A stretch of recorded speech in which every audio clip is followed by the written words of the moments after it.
Hi hello welcome to our channel.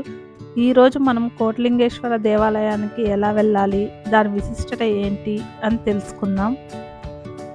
ఈ దేవాలయానికి బెంగళూరు నుంచి వచ్చేవాళ్ళు కేఆర్పురం నుంచి బంగారుపేట దాకా ట్రైన్స్ ఉంటాయి. అక్కడి నుంచి ఆటోస్ అయితే అవైలబిలిటీలో అయితే ఉంటాయి. బస్సెస్ అయితే కేజీఎఫ్ బస్సెస్ డైరెక్ట్గా ఉంటాయి, లేకపోతే కోలార్ నుంచి కేజీఎఫ్ వెళ్ళే బస్సెస్లో అందుబాటులో ఉంటాయి. కోటిలింగేశ్వర దేవాలయం కర్ణాటక రాష్ట్రంలోని కోలార్ డిస్టిక్లో కమ్మసంద్ర అనే గ్రామంలో ఉంది. ఈ కోటిలింగాల కథ మొత్తం మనకు శ్రీ మంజునాథ సినిమాలో చూపించారు. ఈ కమ్మసంద్ర గ్రామంలో మంజునాథ శర్మ అనే నాస్తికుడు ఉండేవాడు. అతను శివుని దైవత్వాన్ని గ్రహించి పరమశివుడికి గొప్ప భక్తుడయ్యాడు. ఒకరోజు భక్త మంజునాథుడు అతని కుటుంబం శివుడిని దర్శించినప్పుడు ఆ ఆలయంలోని దీపాలన్నీ ఆరిపోతాయి. దానికి కారణం మంజునాథుడు అని అందరూ అంటారు. అప్పుడు రాష్ట్రకూట రాజవంశానికి చెందిన మహారాజు అయినటువంటి అంబికేశ్వర్ వర్మ అక్కడికి వచ్చి ప్రతి దీపం మళ్ళీ ప్రకాశించేలా చేసి తన నిర్దోషిత్వాన్ని నిరూపించుకోమని అన్నాడు. అప్పుడు మంజునాథుడు వ్యాస మహర్షి స్వరపరిచిన మహాప్రాణదీపం అనే భక్తి గీతాన్ని పాడగానే అవి మునిపెన్నడూ లేనంత ప్రకాశవంతంగా వెలుగుతాయి. అతను తన జీవిత కాలంలో శివుడిని 1,000,000 సార్లు అవమానించాడని, అందువల్ల భక్త మంజునాథుడు మహారాజు ఆధ్వర్యంలో అతని కుటుంబ సభ్యుల సహాయంతో తన పూర్వ పాపాలను వదిలించుకోవడానికి కోటిలింగాలను సృష్టించి వాటిని ప్రతిష్ఠించాడు. అందువల్ల ఆలయానికి కోటిలింగేశ్వర అని పేరు వచ్చింది. ఆలయ నిర్మాణాలను స్వామి సాంబశివమూర్తి 1980లో నిర్మించారు. ఆలయ ప్రధాన ఆకర్షణ 108 అడుగుల పొడవైన శివలింగం, అలాగే 35 అడుగుల నంది విగ్రహం, దాని చుట్టూ లక్షల చిన్న లింగాలు. మేము కోలార్ నుంచి స్టార్ట్ అయ్యాము. 1 అవర్ అయితే పట్టింది కోటిలింగేశ్వర స్వామి టెంపుల్ని రీచ్ కావడానికి. మనమైతే కోటిలింగేశ్వర స్వామి టెంపుల్ని అయితే రీచ్ అయిపోయాము. టెంపుల్ ఆర్చ్ దగ్గర వెహికల్ పార్కింగ్ ఛార్జెస్ అయితే కలెక్ట్ చేస్తారు. బైక్కి 20, కార్కి బస్సులకి అయితే 50 రూపీస్ ఛార్జ్ చేస్తారు. టెంపుల్ దర్శనం టైమింగ్స్ అయితే మార్నింగ్ 6 నుంచి నైట్ 9 దాకా ఉంటుంది. అలాగే వీకెండ్స్లో అయితే రష్ ఎక్కువగా ఉంటుంది. సో వీక్ డేస్లో అయితే ప్రిఫర్ చేయండి. ఇక్కడ కనిపిస్తుంది కదా, ఇలాగే వెళ్ళాలి. చెప్పులను అయితే మనం అక్కడ పెట్టుకోవడానికి లెఫ్ట్కి తీసుకున్నామంటే ఇక్కడైతే కార్ పార్కింగ్ ఏరియా అయితే ఉంది. రేకుల షెడ్ లాగా పెద్దదిగా కనిపిస్తుంది కదా, ఇక్కడే కార్ పార్కింగ్. చూసారా, ఆల్రెడీ చాలా వెహికల్స్ ఉన్నాయి. కార్ పార్కింగ్ అయితే బాగా ఇచ్చారు. టెంపుల్ లోపలికి ఎంట్రన్స్ ఫీ 20 రూపీస్. అలాగే ఇక్కడ ట్రెడిషనల్ వేర్నే వేసుకోవాలి. ఇదే ఎంట్రన్స్ టెంపుల్కి. ఇక్కడి నుంచే శివలింగాలు అయితే దర్శనమిస్తూ ఉంటాయి మనకు.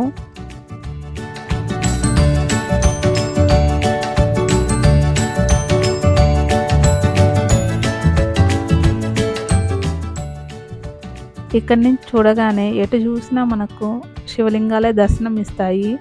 ఇక్కడికి వచ్చి ఇలా చూడగానే మనసుకు చాలా ప్రశాంతంగా అనిపిస్తుంది. ఈ ప్రాంగణంలోనే వివిధ దేవతల కోసం 11 చిన్న ఆలయాలు నిర్మించబడ్డాయి.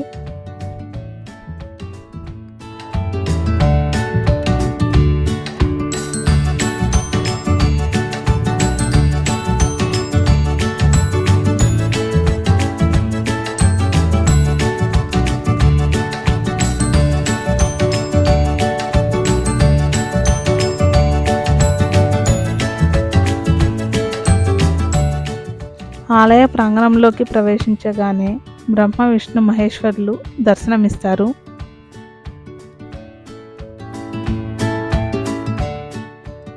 యాక్చువల్గా అయితే లోపల కెమెరాస్ అయితే అలో లేదు. మాకు ఇక్కడ ఎక్కడ బోర్డు కనిపించలేదు కదా అనేసి మేము రికార్డింగ్ అయితే చేసాము.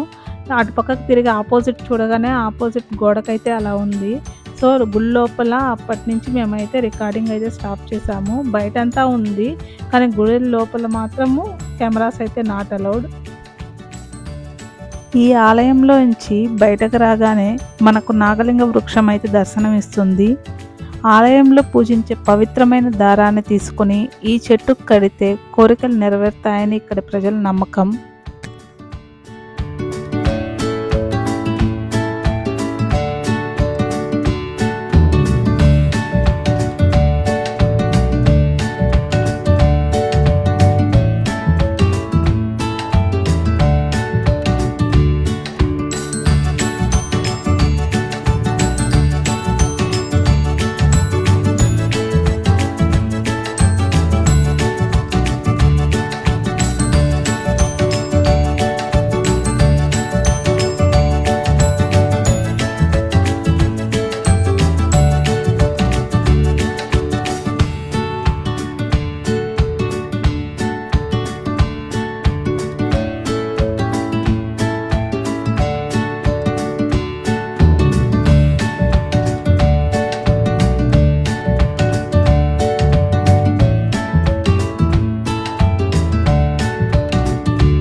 అక్కడ నుంచి కొంచెం ముందుకు రాగానే కోటిలింగేశ్వర స్వామి దర్శనం ఇస్తారు.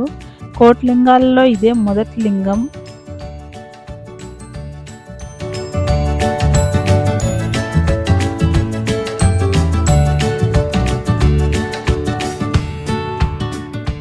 కోటిలింగేశ్వర స్వామి దర్శనం అయ్యాక శ్రీ వెంకటేశ్వర స్వామి ఆలయం ఉంటుంది. ఇక్కడ స్వామివారు నిత్యాలంకరణలో ఉంటారు. టెంపుల్కి ఎవరైనా ఫండ్స్ ఇవ్వాలి అనుకుంటే ఇక్కడ స్కానర్ కూడా ఉంటుంది, డొనేట్ చేయవచ్చు. ఇక్కడి నుంచి ముందుకు వెళ్తే అయ్యప్ప స్వామి, అన్నపూర్ణాదేవి, సుబ్రహ్మణ్య స్వామి ఆలయాలు కూడా ఉన్నాయి. వీటిని దర్శించుకుని ముందుకు వెళ్తే 108 అడుగుల ఎత్తైన శివలింగానికి దారి కనిపిస్తుంది.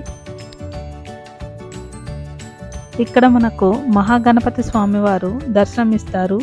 స్వామివారికి ఎడమవైపున వెళ్తే శ్రీ సంతోషీమాత, శ్రీ పాండురంగ స్వామి, పంచముఖ గణపతి, శ్రీ సీతారామస్వామి వారు మరియు ఆంజనేయ స్వామి, శ్రీ కన్యకా పరమేశ్వరి ఆలయాలు మనకు దర్శనమిస్తాయి.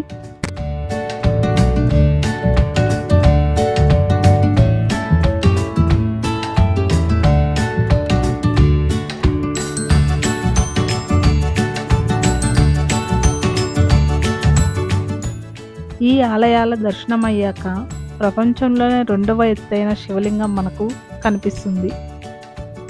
ఇక్కడ భక్తులు లింగాలను ప్రతిష్ఠించి ప్రత్యేక పూజలు కూడా చేయవచ్చు. ఈ లింగాలను భక్తులు తమ పేర్లతో ఎంచుకున్న ఏ రోజునైనా ప్రతిష్ఠించవచ్చు. ముందు చెప్పాను కదా 35 అడుగుల నంది విగ్రహం అని, ఇదే అది.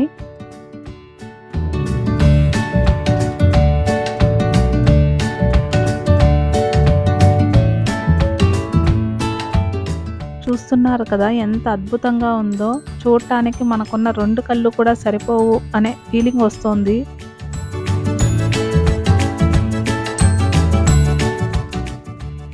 ముందుగా చెప్పుకున్నాము కదా ఇక్కడ భక్తులు లింగాలను ప్రతిష్ఠించవచ్చు అని.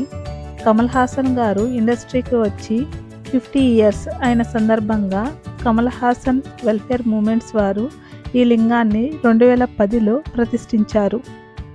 అలాగే రజనీకాంత్ గారి 60వ పుట్టినరోజు సందర్భంగా రజనీకాంత్ గారి బ్రదర్ అలాగే ఫ్రెండ్ ఈ లింగాన్ని 2009లో ప్రతిష్ఠించారు.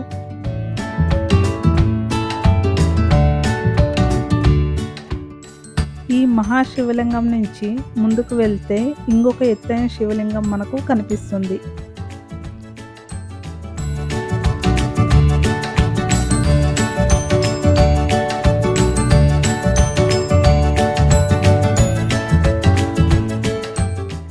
ఈ శివలింగం చుట్టూ అమ్మవారి రూపాలు మనకు దర్శనమిస్తాయి.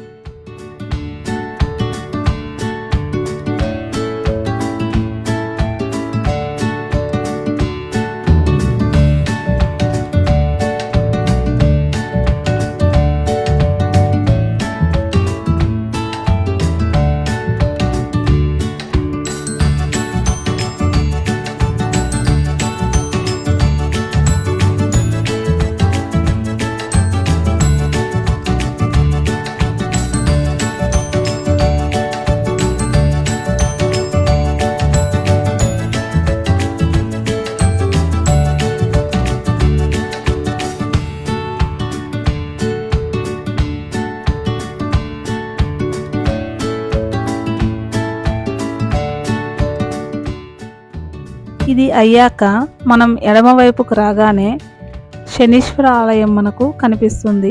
ఇక్కడ శని దేశాలకు పూజలు చేస్తూ ఉంటారు. దానికి కావలసిన ఐటమ్స్ అన్నీ ఇక్కడే అవైలబిలిటీలో ఉంటాయి. అలాగే సాయిబాబా ఆలయం మనకు దర్శనమిస్తుంది. కొంచెం ముందుకు వెళ్ళగానే ఆంజనేయ స్వామి విగ్రహం కూడా మనకు కనిపిస్తుంది.